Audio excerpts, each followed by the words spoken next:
Brought by innovation and technology, InfoWars has been at the forefront of the information revolution. From 8 million radio listeners, over 2 million YouTube subscribers. Here's what Google's protecting right now. I don't want to give away our game plan, but it just metaphysically, I feel like I always have to. Because these pedos can't help themselves, but I still have to warn them because I don't want to entrap them, even though I'm not bringing the kids to them. Still, I want them to know we're watching. If law enforcement's controlled or being blocked, we're not. And we're legally and lawfully going to be investigating all of these drag queen festivals that are in public spaces.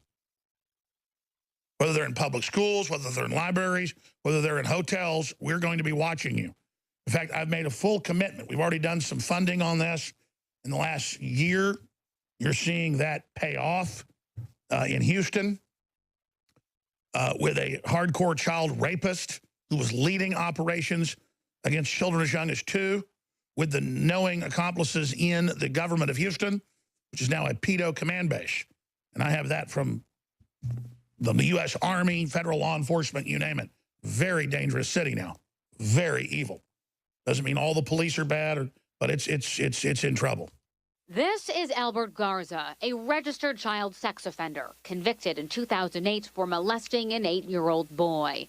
This is also him, Tatiana Malanina. Of the new royalty. And you tell folks about newswars.com. And you tell folks about infowars.com.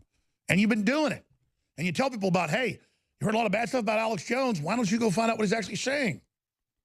And they come and they find it. People go, wow, this is incredible. We're going to show you them saying, we're here to corrupt your children. You cannot stop us, just like the Borg. We are here to assimilate you. Resistance is futile. You're going to see grown men going, we are going to get your kids. Your children are ours. And then trophying little boys on TV. And going, they're ours now. They're rubbing it in your face. We're going to dress up scarier than at the clown. And then we're going to come and we are going to run your child's life. We want your soul. Corrupt the child. Destroy them all.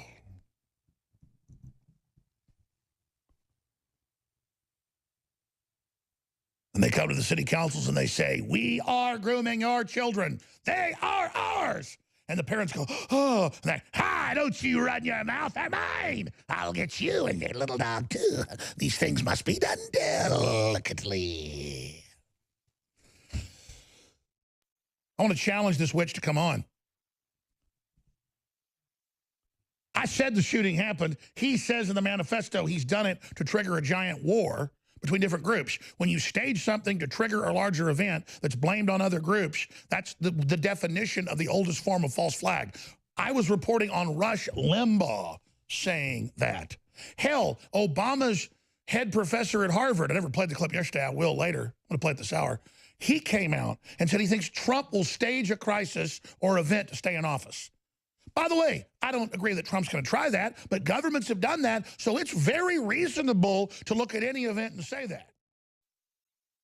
But I've studied it, and so Trump has been moved towards one of the most aggressive anti-Russian stances in real politics. Not in his rhetoric. Oh, I love Russia. I'm your friend, Russia. All of that, the Russians have figured out, is absolute BS.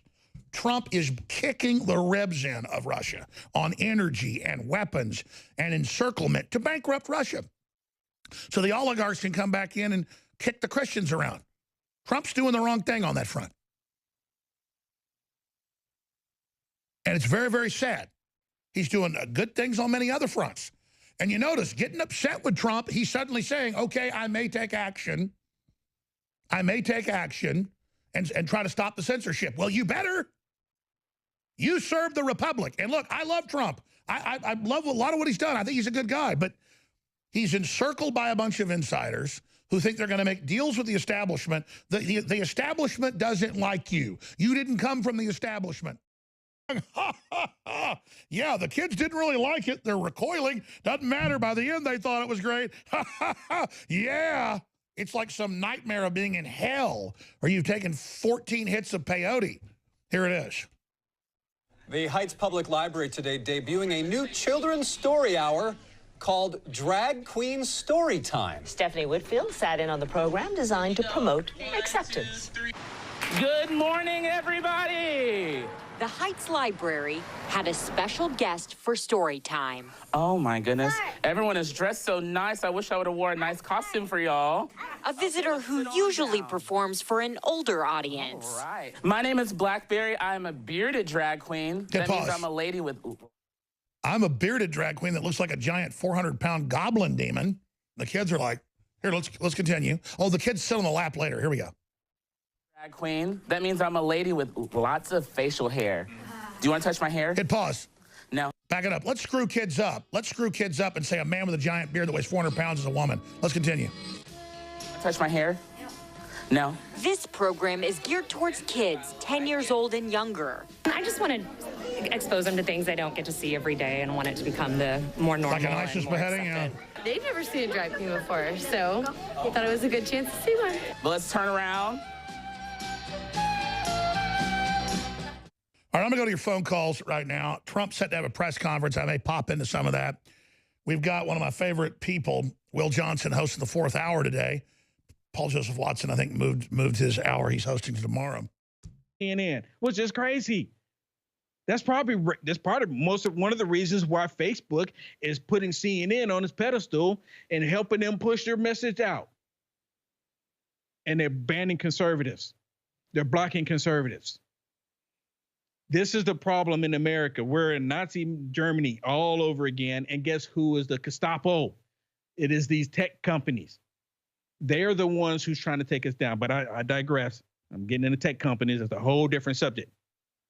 I'm talking about the white supremacy that's supposedly taking over the planet. See, they don't want to talk about how ISIS is killing people. ISIS put people in cages over water and submerge the cage in the water, and they watch it. How horrible is that? Where's the liberal media talking about that? Where's the liberal? Just what, a week or so ago, there's a report where they killed 60 Christians overseas.